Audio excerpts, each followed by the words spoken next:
counter ISIL, emphasizing that both the United States and Iraq are fully committed to partnering with the international community to degrade and ultimately destroy ISIL. They also reaffirmed their commitment to the strategic partnership between the United States and Iraq. This is part of the discussion that part of this discussion was some of the efforts that the United States will begin to undertake to intensify those elements of the U.S. strategy and our coalition strategy against ISIL that have yielded some progress. So I know there's been some reporting on this already today, and I anticipate that will be the subject of some discussion with all of you today. So, Kathleen, we can go ahead and get started on whatever topic you would like. Well, I think we'll start there. Okay. To do that. So the White House is saying fewer than 50 forces going to Northern Syria. There's initial reaction calling this tinkering around the edges, a Band-Aid on a gaping wound. What exactly do you think 50 special forces can accomplish? Well, I certainly wouldn't underestimate the capability and capacity of our U.S. Special Operations Forces to be an important force multiplier anywhere around the world they're deployed. And the President does expect that they can have an impact in intensifying our strategy for building the capacity of local forces inside of Syria to taking the fight on the ground to ISIL in their own country. That has been the core element of the military component of our strategy from the beginning, building the capacity of local forces on the ground. That was the essence of the call that the President just completed with Prime Minister Abadi. The United States and our coalition partners have worked effectively with the central government of Iraq. They've got command and control of Iraqi security forces in that country, and because of training and advice and assistance that the United States and our coalition partners have been able to offer to those Iraqi security forces, we build up the capacity of Iraqi security forces to be more effective on the battlefield inside of Iraq. The situation in Syria is quite different. The United States and our coalition partners do not have a central government with whom we can partner. The Assad regime has lost legitimacy to lead that country for a variety of reasons. In fact, they've actually used the military of that country to attack innocent civilians. So what the United States and our coalition partners have been focused on doing is enhancing the capacity of moderate opposition forces on the ground inside of Syria. There are already a variety of ways that you already know about that the United States and our coalition partners have offered assistance to those forces. Some of those efforts have included carrying out military airstrikes in support of their operations on the ground. In some cases, those local fighting forces have been enhanced through decisions that the President has made to resupply them, offering them military equipment and ammunition that they have used to effectively make progress against ISIL. When it comes to northern Syria in particular, we have seen moderate opposition forces inside of Syria who have driven ISIL out of Kobani. You'll recall a few months ago that some of these opposition forces were under siege in Kobani. After being resupplied by the United States military, these forces didn't just drive ISIL out of Kobani, they drove them out of the broader region. And now there's a 500-mile-long border between Turkey and Syria. All but 90 kilometers of that border is now secure. We've also seen these opposition forces make progress in the direction of Raqqa. This is the self-declared capital of the Islamic State. There are now moderate opposition forces that are 45 kilometers outside of Raqqa. So there's been important progress that's been made in this area, and the decision that the President has made is to further intensify our support for those forces that have made that progress against ISIL. And all along we have indicated that the President is prepared to intensify those elements of our strategy that are showing promise. Obviously, our support for moderate opposition forces in northern Syria have made progress against ISIL. They've shown promise, and that progress would not have been possible without our support. We've also demonstrated a willingness to scale back our investment in those aspects of the strategy that have not yielded progress. There's a lot of discussion in this room a couple of weeks ago about the Train and Equip program that wasn't yielding the kind of results that we would like, and the President announced a significant change to that element of our strategy. So that was a long answer, but I just want to give you the full context of this latest decision that the President has made to intensify this element of our strategy that has already shown some promise. And just to be clear, so you said you think that it will have an impact. Is that a significant impact? I mean, it doesn't sound like you're selling this as a game changer in terms of... No, I think you are astute to make that observation. I think what the president has been quite clear that there is no military solution to the problems that are plaguing Iraq and Syria. There is a diplomatic one. The president has put in place a multifaceted strategy to degrade and ultimately destroy ISIL.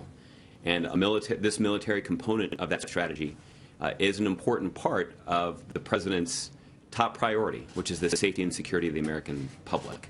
And because of this strategy, we have taken extremists off the battlefield inside of Syria, who are hoping to use a safe haven inside of Syria to attack the United States and our interests. So we know that we need a political transition inside of Syria in order to address the root cause of so many of the problems that we've seen in Syria, and that those problems range from hundreds of thousands of Syrians who've lost their lives in the civil war in that country, millions of Syrians who have had to flee their homes to escape violence. Some of those Syrians have unfortunately died trying to flee their country. And it's a tragedy, both in terms of the human toll that it has had on the Syrian people. It's also significant in terms of the destabilizing impact it's had throughout the broader region. Countries like Turkey and Lebanon and Jordan are bearing a significant burden in trying to meet the basic humanitarian needs of hundreds of thousands, or if not millions, of Syrians who have sought refuge in each of their countries. So this is a significant problem, and we can take some military action to provide for the safety and security of the American people. But the root cause of all of these problems will only be addressed through the kind of political transition that the United States believes is long overdue. Julia. Josh, I just wanted to flesh out some details here. We've heard that the president has authorized fewer than 50 special operations forces. How many exactly? If this has already been authorized, can you tell us the exact number of forces who will be going into northern Syria? The less than 50 number is accurate. I cannot be more specific than that, primarily for reasons related to operational security. There are a number of details about this decision that I am not in a position to discuss in this public setting, primarily to ensure that our special operators can do their work as safely as possible, acknowledging that this is a very dangerous region of the world. Okay, and you mentioned the call between the president and Prime Minister Abadi talking about intensifying U.S. support in Iraq to fight the Islamic State there. Will that include, even in the future, more special operations forces? Is there any talk of intensifying that support through U.S. troops? Well, there are. I don't have any announcements along those lines to make from here today, but we have already found that pairing some U.S. forces, including special operations personnel, with Iraqi security forces in a strictly train, advise, and assist role has been effective in enhancing the capacity of those Iraqi security forces to make progress against ISIL. So I don't have anything to announce along those lines today, but I certainly wouldn't rule out that something like that could be a possibility if it continues to be an element of our strategy that shows some promise. Is there a reason why the president is not publicly speaking about this move today? Is it because it's seen as a relatively small maneuver, a small impact as part of a larger strategy? Why aren't we hearing from him today? Well, I think I'd answer that question in a couple of ways. The first is you've heard the president on many occasions discuss our strategy in Syria. And the fact is our strategy in Syria hasn't changed. The core of our military strategy inside of Syria is to build up the capacity of local forces to take the fight to ISIL on the ground in their own country. There are a variety of ways that the United States and our coalition partners can offer our support to those local forces, whether it's resupplying them or conducting airstrikes in support of their operations on the ground. And the president did make a decision to intensify that support by offering a small number of U.S. special operations military personnel to offer them some advice and assistance on the ground as they take the fight to ISIL.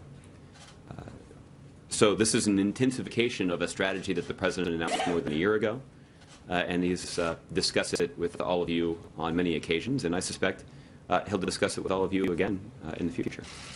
Okay? Justin. I wanted to see if you could maybe define what the difference between, or what the limits of advise and assist versus combat are. Okay. And I ask that for two reasons. One is, the President has laid down the groundwork that we would not send combat troops into Syria.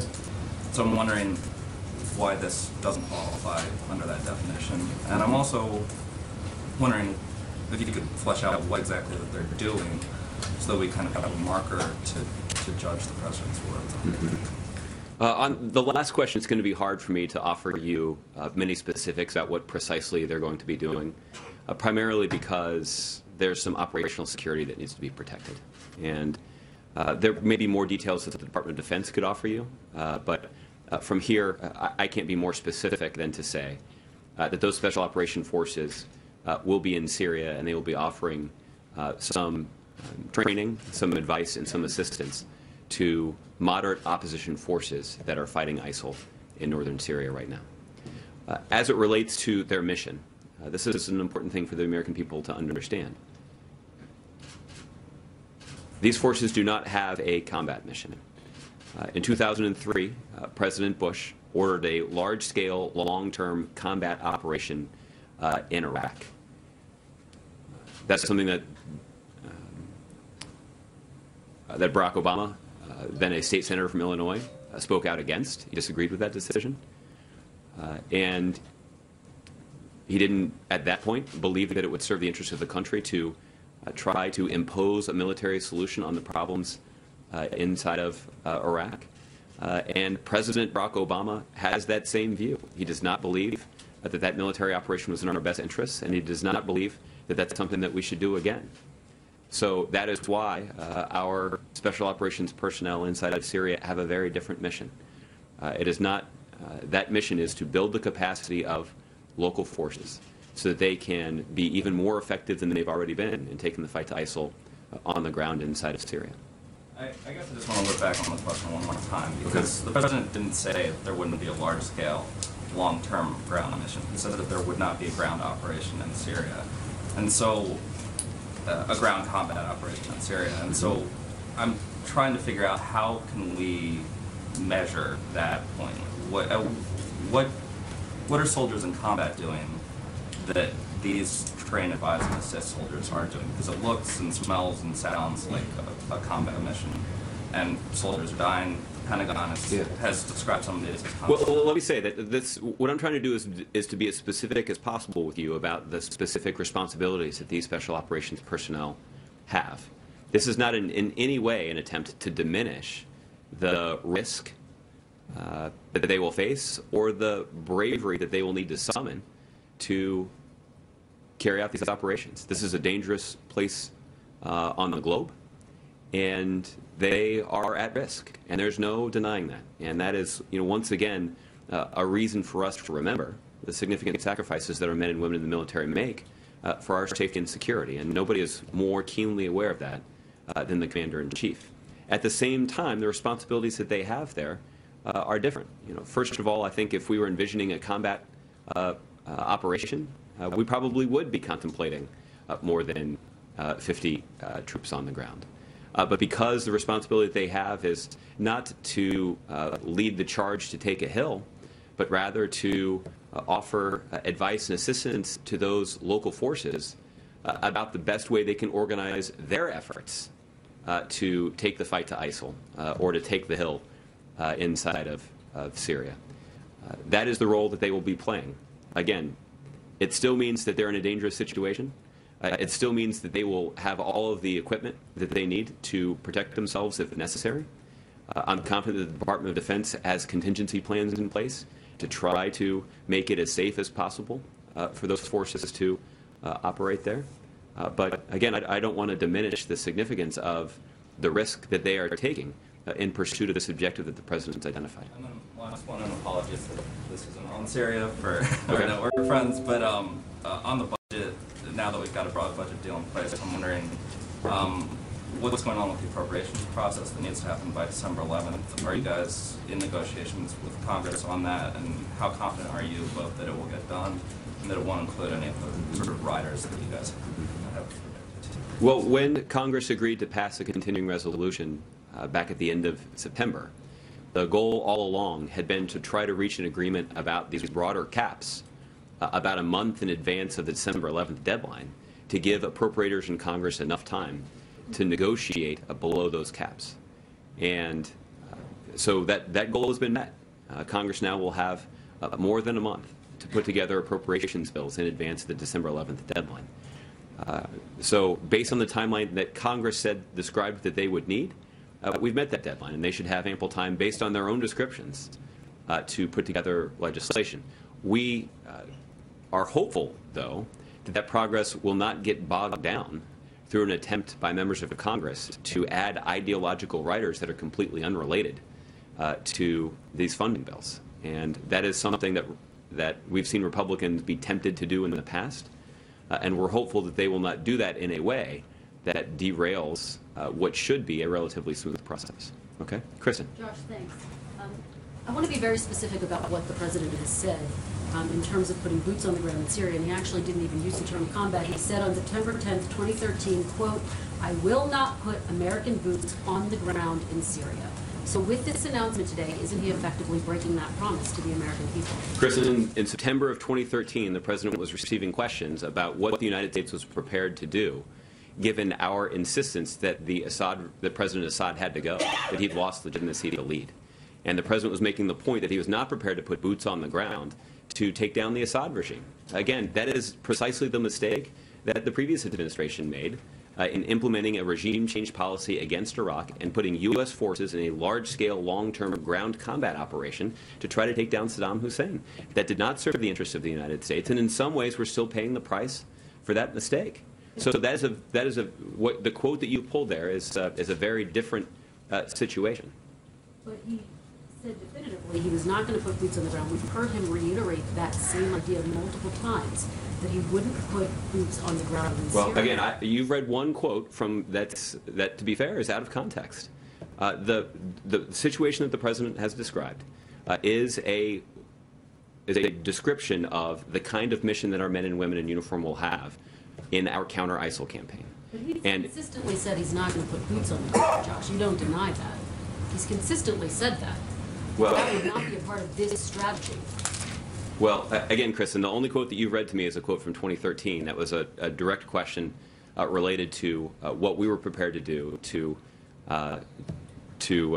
ensure that our concerns about the Assad regime and the need for regime change were implemented. And the fact is, the President said we're not going to implement a military strategy to take down Bashar al-Assad. What we want to do is we want to build the capacity of local forces to make sure that they can be focused on ISIL. And that's the strategy that the President's been focused on here. And when the President has talked about combat situations, the President has been quite clear that he does not contemplate a large-scale, long-term ground combat operation, either in Iraq or in Syria. That was his policy at the beginning of our counter-ISIL operations, and it's our strategy today. You have acknowledged that these forces, these less than 50 forces, could be in dangerous situations, could wind up in combat roles. So given that, how is that not a change in strategy?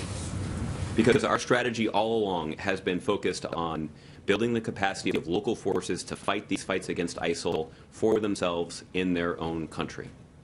And our efforts to resupply them, to re-equip them, to conduct airstrikes in advance of their ground operations and in coordination with their ground operations have improved their performance on the battlefield. That element of our strategy to build their capacity has yielded progress. And so the President wants to intensify that assistance that we're providing. And one way you can intensify that assistance is to pair them up with experts, with some of the smartest, bravest, most effective fighters in the United States military. And that's exactly what we're doing. And I do expect that will improve their performance on the battlefield. These U.S. forces could be in combat roles. Their lives could be at risk, correct? Well, they will not be in a in a combat mission. Their mission is... That's not their mission, but they could find themselves in a combat situation, just as we saw with the rescue mission. There is no denying the amount of risk that they are taking on here, and they will be equipped to defend themselves if necessary. I'm confident that the Department of Defense has contingency plans to try to make them as safe as possible in a very dangerous part of the world, and it is a good reminder of the appreciation that we need to have for our men and women in uniform. I want to ask you one more question, Josh. Does the President have the legal authority to put U.S. forces in Syria? Senator Angus King said earlier today the war is not authorized, making the point that the AUMF still has yet to pass through Congress. Do you need to redouble your efforts to try to get that passed through Congress? Well, that's a great question, Kristen, and here's the answer to it. The answer simply is that Congress in 2001 did give the executive branch authorization to take this action, and there's no debating that. What the President has said he would welcome is Congress passing an authorization to use military force to be more specific about what exactly they're authorizing. So it's not just that the President would welcome Congress taking that step. The administration actually wrote the bill for him. We wrote our own piece of legislation that Congress could pass that would give the administration more specific authority to carry out our counter-ISIL campaign. But we didn't stop there.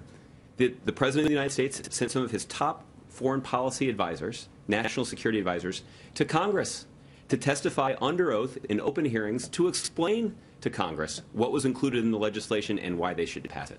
And after all those efforts, the President saying he would welcome Congress's voice in this debate, saying that the administration, having the administration actually write the legislation to send it up to Congress so that Congress could pass it, sending the Secretary of State, his Secretary of Defense, and the Chairman of the Joint Chiefs of Staff to testify before Congress about why they should pass this legislation. And what's Congress done? Nothing. So I don't know when Congress is going to meet again. I know they often take Fridays off and they often take Mondays off. So maybe on Tuesday they can have a meeting and a discussion about what should be on their agenda. And I've got an idea about what should be at the top of it. Jim. Is this 50, fewer than 50 and no more?